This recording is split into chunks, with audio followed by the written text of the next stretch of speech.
Hi, welcome back. I'm Connie Kolosey, Director of Media, Text, and Digital Learning with Pinellas County Schools, and I have with me my partner in crime, Laura Woods, who is the Project Manager for Library Media Centers here in Pinellas County. And we are taking a tour and visiting some of our great Library Media Centers here in the district. We had a chance to visit Booker Creek Elementary before the break, and now we're gone on to Carwise Middle School with Media Specialist Bronwyn McCarthy. And so why did you pick Carwise and Ms. McCarthy to show off here? Well, Bronwyn has worked very hard with this media center. When she first started there, it was really tables, chairs, books, shelves. That was it.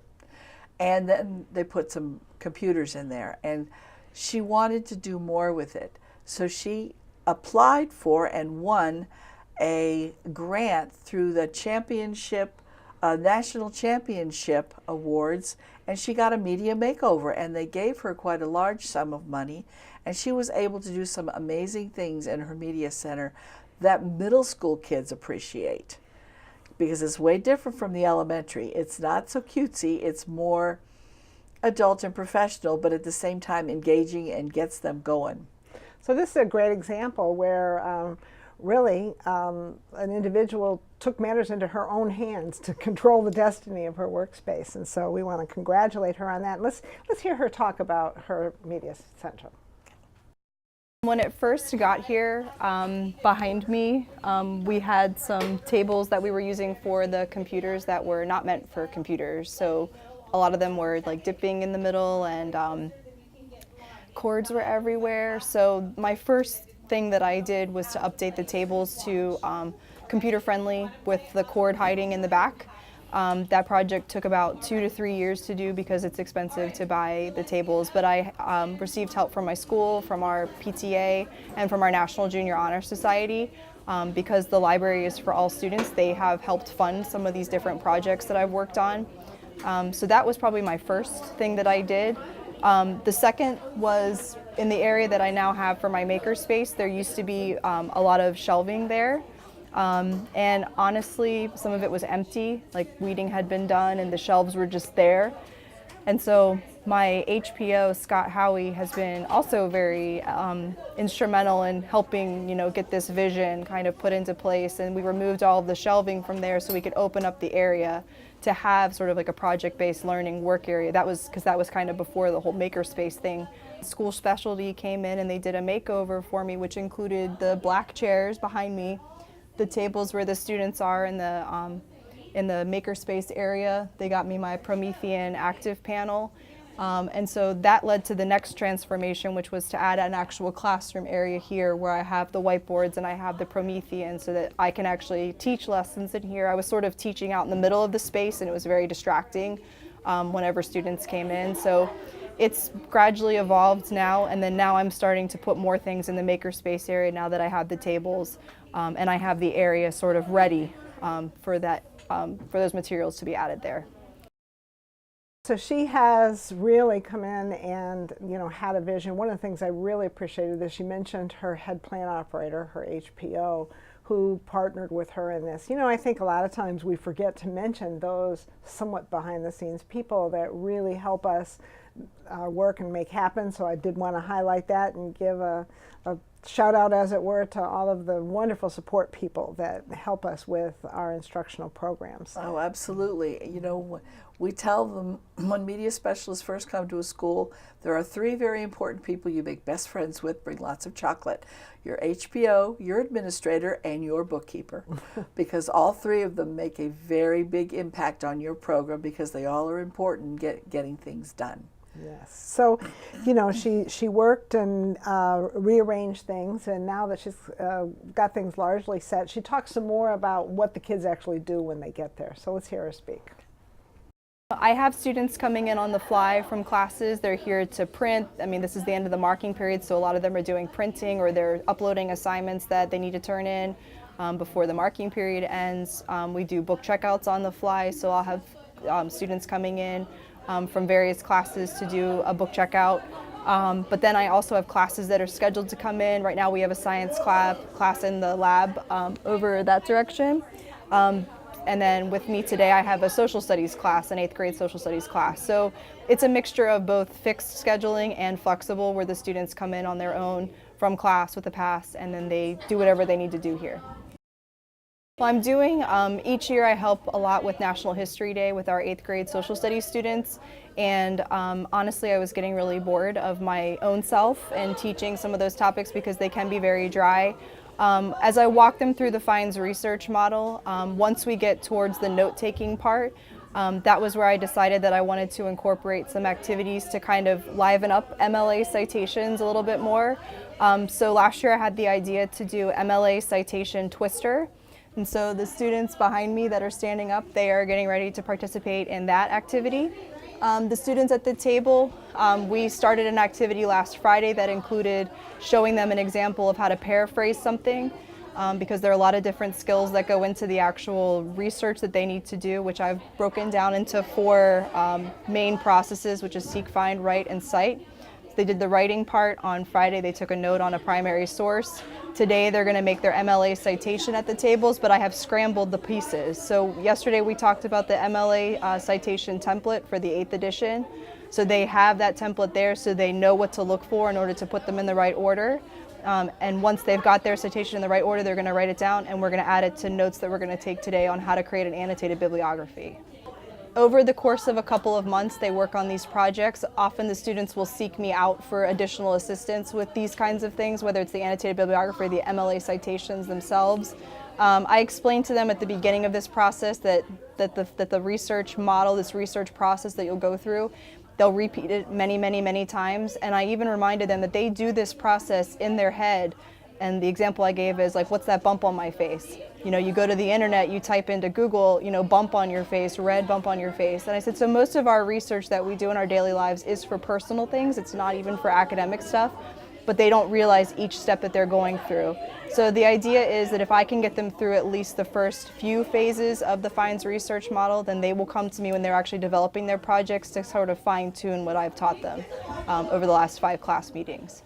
And then they can take this on and use it in high school Yes. and in college. Yes, exactly. I don't know. It might be an oxymoron to liven up MLA citation. That sounds like a pretty boring topic, but you know, what do we hear her say? Well, basically she decided that as she expressed, she was bored with what she was doing, and she's teaching all the MLA stuff, and it was like blah. You know, let's take a minute to talk about why it's so important for MLA students to know MLA. Well, MLA is one of the citation processes. When they do research, they have to prove what they've written. They have to prove, number one, that it's their own words, and they haven't borrowed somebody else's, but that they've borrowed the information, that the information is vetted and accurate, and where it actually came from. And when they do that, they literally do a cite or a citation at the bottom or on the last page of their project, which gives the information of where they located it, when they located it, what it is about, and any pertinent data that proves that it is either primary or secondary source. Primary sources are usually your best. It's like what the horse said. You know, when you say you're getting it from the horse, all right.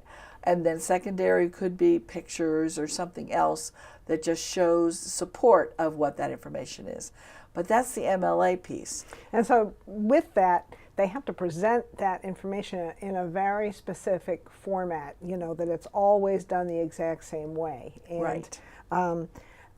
I know from personal experience that if you get it set up properly on the front end, it's a lot easier than going back and trying to fix it on the back end. Oh, that's absolutely correct. And that the AP, which is one of the ways that they can do the citations, is very simple. And when they're using software, here we are with technology, like a Word document, Word will do it for them. All they have to do is plug the information in that it's asking for, and it creates a citation for them, which in my day, I had to do it all. I had to write it all out. So it's easier. And walk uphill in the snow, right? So she's mentioning the word fines. Is that that's an acronym for something, I imagine? Yes, it is. This is the Florida State's official strategy for research. Okay. And it does stand for, and it stands for a way the kids learn to research. And F is focus, I is investigate, N is note take and evaluate your information, D is develop the information, and then S is score and present your information. And when they've gone through all these pieces, and at every single grade level from literally kindergarten through 12th grade, the state of Florida has provided lesson plans for teachers or media specialists to teach the research skills and make it interesting. The biggest piece with the F is focusing in, teaching the kids. You got to focus it in. You can't do a report on Indians because that's like, wow, huge. So Fines helps kids focus in to create better research projects. So I think she talks a little bit more about teaching that process. Let's hear from her. I am still figuring out what works best for my teachers here. I have a teacher coming in next Friday. They're going to do a book checkout, so we're going to actually have 2 rotations within the class period. Half of the class period will be spent doing a book rotation or a book checkout for half of the students, and then we'll switch midway through, and there will be a makerspace activity. The students are reading the book Ungifted by Gordon Corman in class, and one of the characters is Tin Man Metallica SquarePants. So they are going to create their class robot while they are here. So I will have different building materials out for them, whether it's Legos or make do. I have lots of cardboard in my office for them to make cardboard robots. That'll be one part of the makerspace. For the students that don't want to build, there is a part where they will name their robot and they will tell us what skills the robot has, because Tin Man Metallica SquarePants had some interesting skills as well. And so that will be like their class robot that they will have to sort of talk about as they are reading the book and they're reading class. So that's an example of one activity I have coming up next week. Another activity that I've done in there before is ebook and audiobook speed dating. So I have different stations set up and I have the kids break up into small groups, and they're given 5 to 10 minutes to preview some ebooks and audiobooks and talk about them. Last year for Valentine's Day, I bought the little conversation hearts. So the students had to pick one book that they previewed in their group, and they had to come up with a poem using the conversation hearts where they said, you know, what they liked about the ebook or audiobook. I had like a couple of questions that they could answer just to help, you know, guide them through, and then we shared our conversation heart poems that we made, and they were pretty funny. So trying to fit the different little hearts into real words was very interesting. So. Wow. Ebook speed dating. So let's just, you know, try it out. You know, you say, well, I don't like that. Well, how do you know you don't like it? It's a really fast way of the kids evaluating quickly, getting a little bit of a taste of what the book is about, and then sharing that information with others, and then they decide whether it's a book they want to read or not. So they go all the way from that to building robots called Tin Man Metallica SquarePants. Who was a character in a book. I love the way she's embedding herself into the teaching and the work with the actual classroom. Teachers from language arts to social studies. You know, she's really made herself an integral part of the teaching at Carwise Middle School. Yes, she has. She works very well with all the teachers, and the collaboration happens constantly. They're always coming in to ask her, can we do this, can we do that, and will you help me? Well, I really enjoyed this little tour, visiting Booker Creek, visiting Carwise, and on our previous episode, Osceola and Countryside. And you and a lot of your folks are doing some great work. And I want to thank you, Danielle Gabbert, and thank you, Bronwyn McCarthy, for your creativity and all you're doing to help your students learn at your schools.